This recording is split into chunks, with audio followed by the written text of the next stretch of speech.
I saw something in my dreams.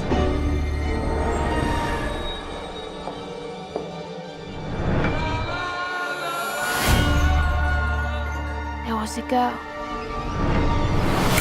And you are? Sandy.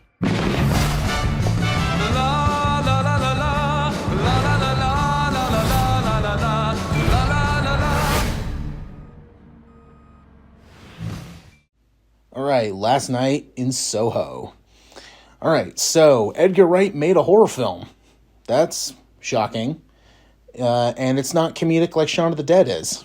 So, that's quite something. So I'm a big fan of Edgar Wright. I think he's one of the few directors out there where I don't think he's made a bad movie. I would put, Edgar Wright would be in there. I think Mike Flanagan would be in there.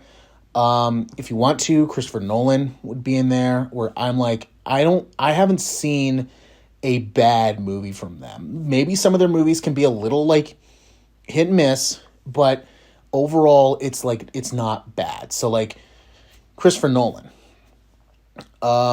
Tenet I don't think was fantastic, but I did enjoy it. And so that one's kind of a low tier film.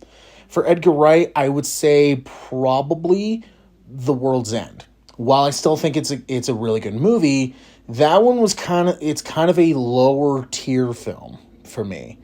I had fun with it, but if I watch something, it's not something that I would probably rewatch constantly, like Shaun of the Dead or Hot Fuzz or even Scott Pilgrim vs. the World.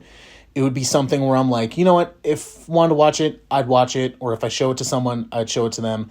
Unlike something like Shaun of the Dead, Hot Fuzz, or Scott Pilgrim, where with those, I would hands down be like, dude, you gotta see this. You need to see these films.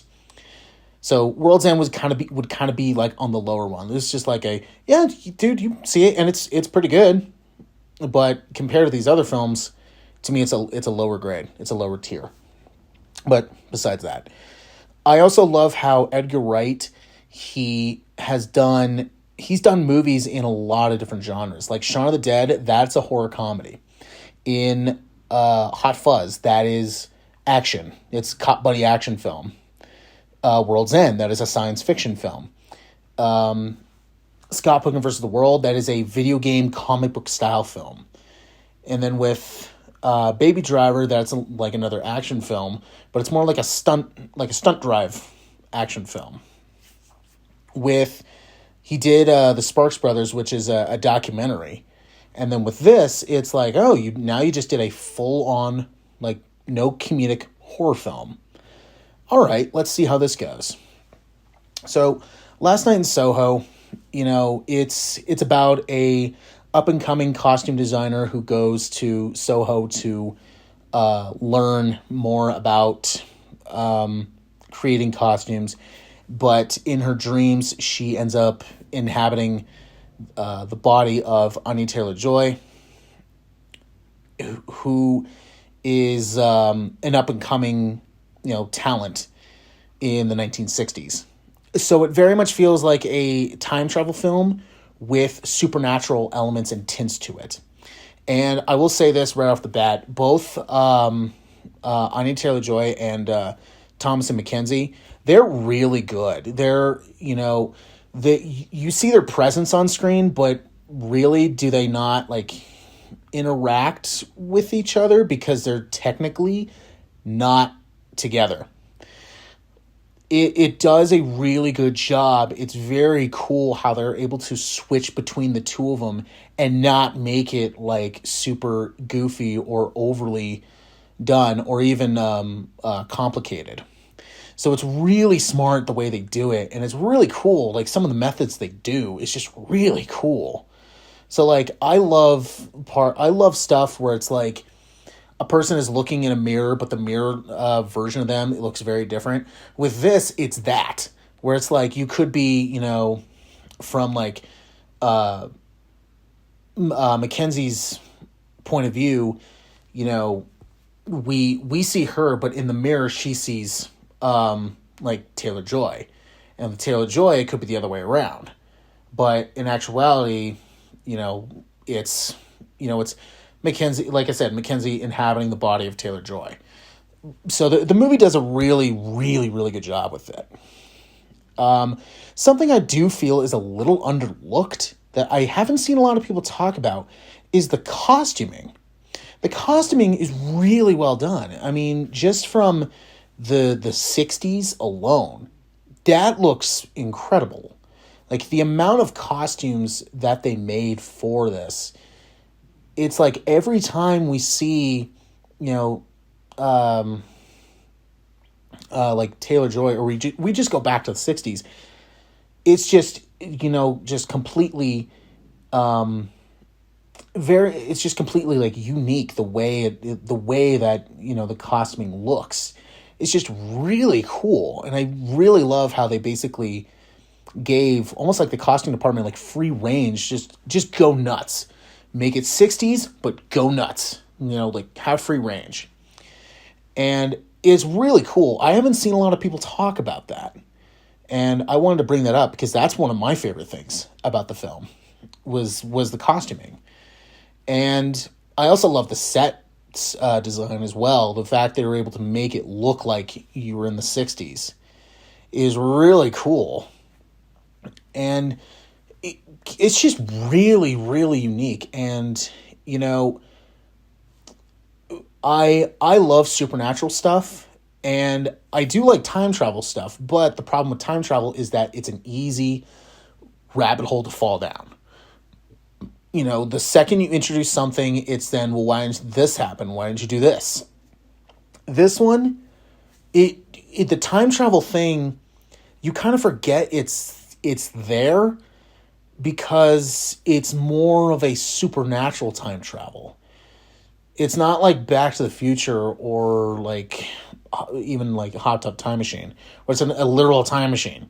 With this, it's just like it's almost like time traveling through visions, and it's really cool. It's really just like straightforward. It all makes sense on how they do it. It's really cool, and this is definitely a ghost story. It's very like Ghost. It's not. If I had to put this on the horror scale, there are some moments in here that are like the horror pumps up, but it's not like a in-your-face, like freaky movie. It's more of more like The Conjuring, where that was just like really in your face. This one, it's all like, surrounding you, and it's like it comes in slowly, but it gets you, and it's really cool. I really like seeing Edgar Wright take a chance with doing just something straight up horror. I will say there is a twist towards the end. I kind of thought that was what was going to happen. I'm not going to spoil it, but I will say, like, when the movie started coming to that point, I was going like, oh, what if this happened? What if it was this? And then it happened. I went, yep. Like, all right.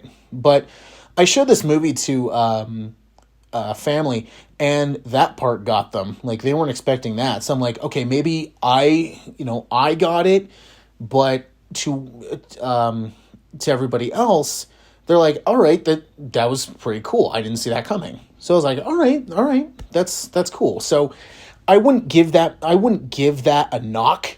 It's more of a knock on my part for being a little too overly analyzing everything. I was just like, oh, what if it was this? Oh, what if it was this? Oh, what if it's this? And then just instead of just going with it. So that's kind of a fault on my part. But I will say, just towards the end, the twist does get a little predictable. But overall, this is a really cool movie, and I think is a little underrated, because I don't really see a lot of people talking about this, because I remember people talking about it when it came out, and then it just kind of dropped off the radar, especially for it being an Edgar Wright film. So it's like it should have a little more leeway than it currently does. So I think this is a very cool interesting horror film. It's not your typical horror film because it plays more like a thriller with some horrific moments occurring. But it's very, very clever the way they do it. And while the third act is a little underwhelming for me, I did like what they were doing. And I would also, despite, I don't want to spoil too much, but it definitely seemed like McKenzie and Taylor-Joy's chemistry were really good together. And also Matt Smith, he's really good. I thought he was a really good actor. He's a really good actor, period. But I thought he was really good in this. So, yeah, from the performances to the costuming to the way that they use like the supernatural like time travel, and how it was really cool how they like switched between the two of them very nicely. I really like that. It's just the twist for me. For me personally, I wouldn't knock that against the film, but overall, Edgar Wright still does a great job at crafting a very unique and engaging horror experience. I would give this a grade. If I put this in his catalog of films, I would definitely say it's not low tier, but it's definitely not upper tier. Upper tier is where I'd put like Hot Fuzz and Scott Pilgrim versus the World. Low tier is where I would put like World's End. This is more like in the middle, where it's like Shaun of the Dead, where it's just like, yeah, it's a lot of fun, but once I saw like these other films, I'm like, yeah, these are higher. So I definitely put that. So if you haven't checked out Last Night in Soho, absolutely do it. It's a fun ghost film, and if you're a big fan of Edgar Wright and you haven't seen this, you need to watch it. It's a great film.